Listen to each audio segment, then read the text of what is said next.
Hi,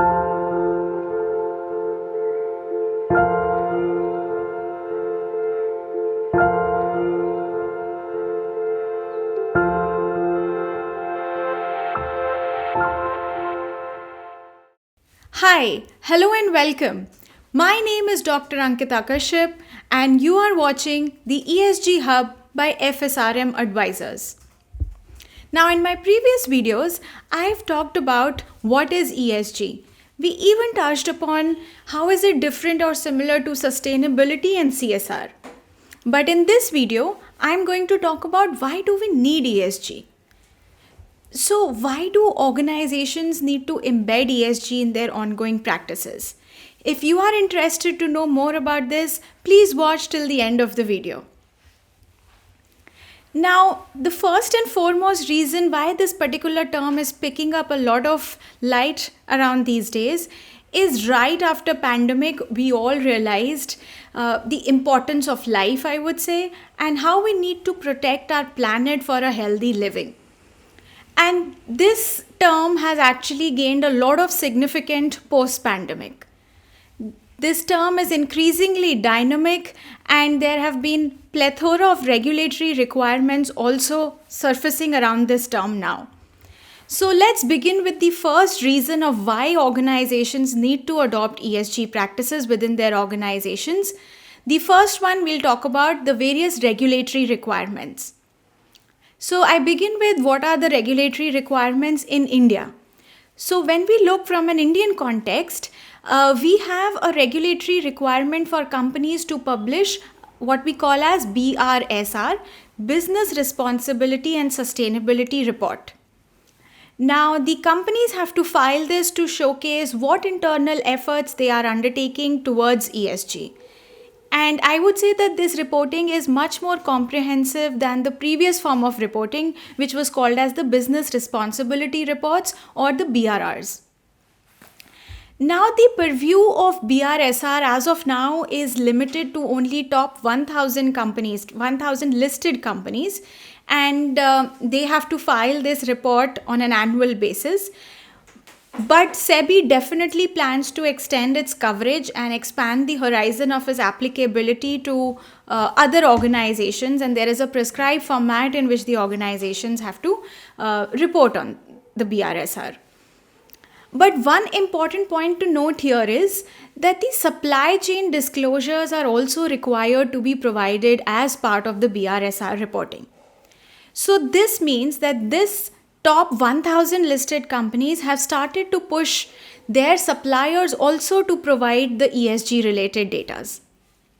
And because of this, kind of a push from the focal companies in their supply chain, it has gained all the more traction, all the more importance and relevance for various suppliers and vendors to also maintain their ESG practices within the organization.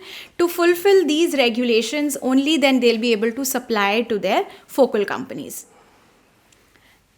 Apart from BRSR, or I would say in addition to BRSR, there are already various existing regulatory compliances like the Environment Protection Act, that entails waste management rules. There are extended producers responsibility, there is Water Act, there is Air Act, right? All this is under the environment aspect. Then when I talk about the social aspect of ESG, there is corporate social responsibility, which is under section 135 of the Companies Act 2013.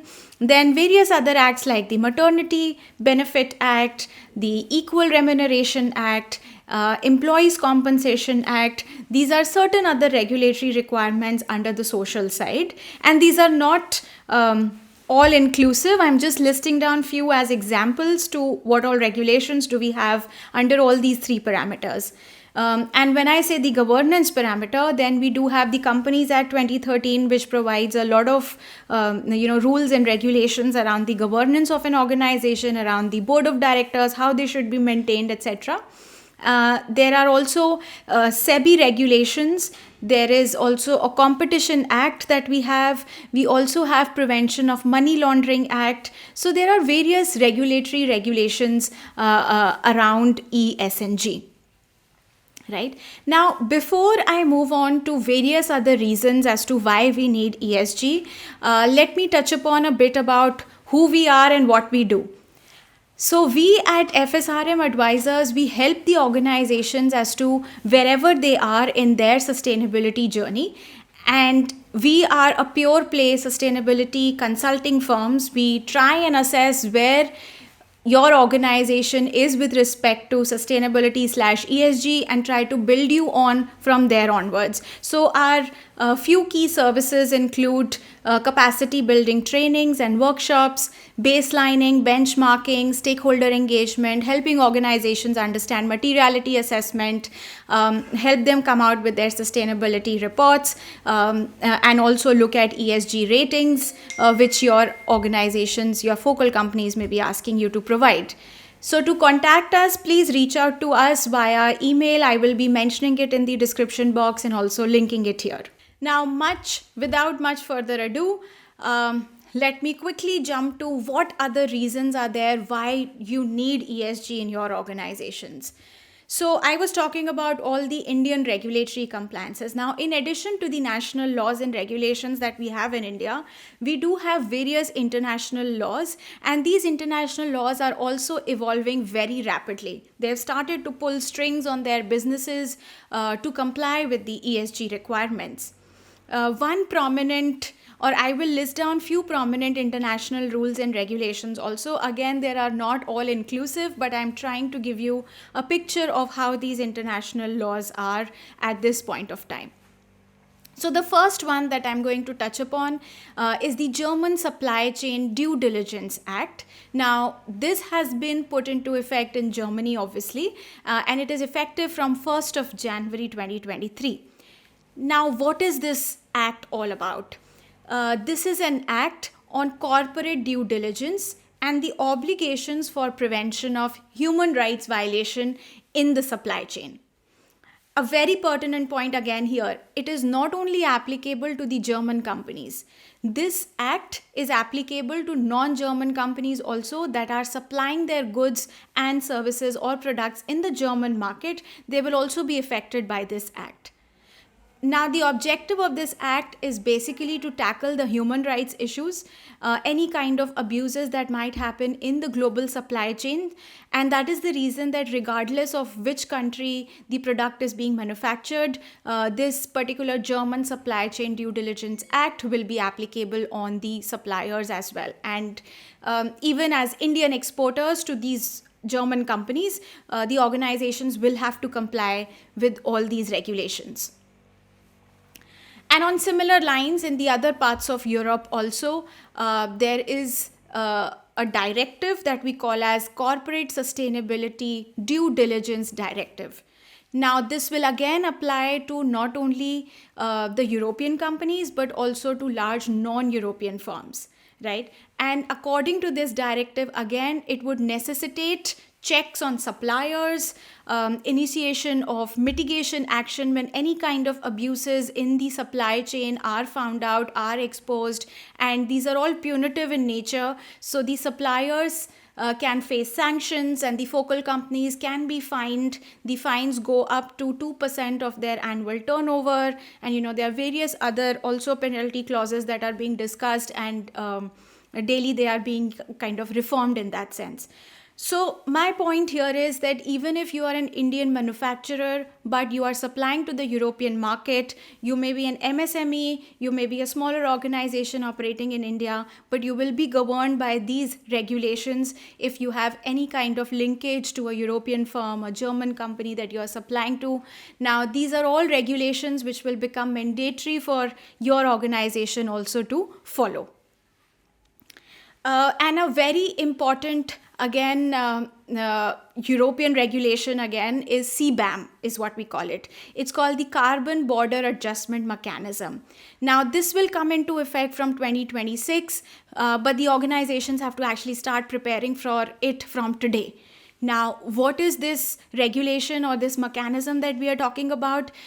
It puts a very substantive price on the carbon emissions on purchase products, right? So if you are manufacturing any component and supplying it to the European market, you will have to comply with this mechanism.